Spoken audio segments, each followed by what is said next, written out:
नमस्कार दोस्तों, मैं वरुण चौधरी स्वागत करता हूं आप सभी को हमारे चैनल पर। तो आज बात करने वाले हैं मकर संक्रांति के बारे में और उनके बारे में कुछ जानेंगे। तो वीडियो को अंत तक बने रहें। चलिए शुरू करते हैं। भारतवर्ष में प्राचीन काल से सूर्य देव को जीवन दाता माना गया है।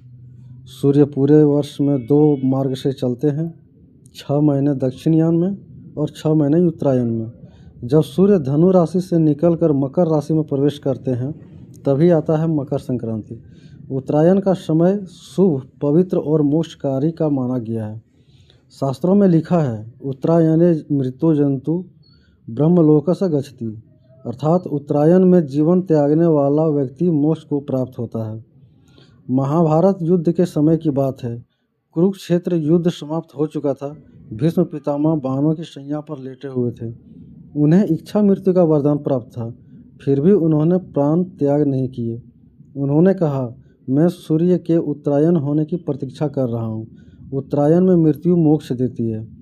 और जैसे ही सूर्य उत्तरायण हुए, भीष्म पितामह ने भगवान श्री कृष्ण का ध्यान किया और मोक्ष को प्राप्त हो गए। राजा सगर के 60,000 पुत्र कपिल मुनि के श्राप से भस्म हो गए थे। राजा भगीरथ ने कठोर तपस्या की। उनकी तपस्या से माँ गंगा स्वर्ग से पृथ्वी पर अवतरित हुई। गंगा स्नान करने से पाप नष्ट होते हैं और पूर्वजों को मोक्ष मिलता है। इसलिए मकर संक्रांति के दिन गंगा स्नान का विशेष महत्व है। तिल और गुड़ की क्या है महिमा, चलिए आपको बताते हैं।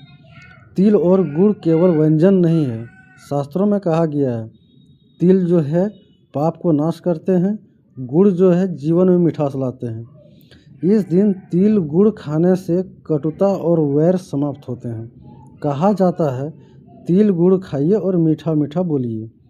मकर संक्रांति की पूजा और विधि के बारे में आपको बताते हैं। सुबह प्रातः स्नान करें और साफ वस्त्र पहनें। घर के पूजा स्थान को साफ करें। सूर्य देव को जल अर्पित करें। तिल गुड़ खिचड़ी या पोंगल का भोग लगाएं। ब्राह्मण या गरीब को दान दें। कथा का पाठ करें और संकल्प लें। दान क्या करना है, उनका पुण्य क्या है, चलिए आपको बताते हैं। भगवान विष्णु कहते हैं, इस दिन तिल, अन्न, वस्त्र और भोजन का दान अक्षय पुण्य देता है। सूर्य को अर्घ देने से आरोग्य, यश और समृद्धि प्राप्त होती है। दान का महत्व इस पर्व में इतना है कि जो व्यक्ति अपने हाथों से किसी ज़रूरतमंद को कुछ देता है उसका पुण्य 2 गुना हो जाता है।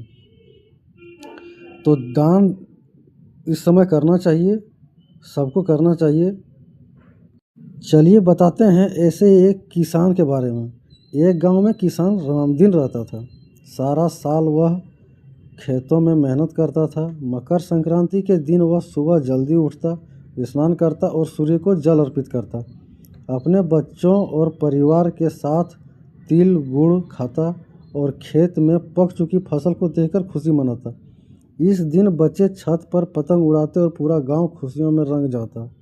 यह पर्व हमें सिखाती है, कड़ी मेहनत का फल मीठा होता है।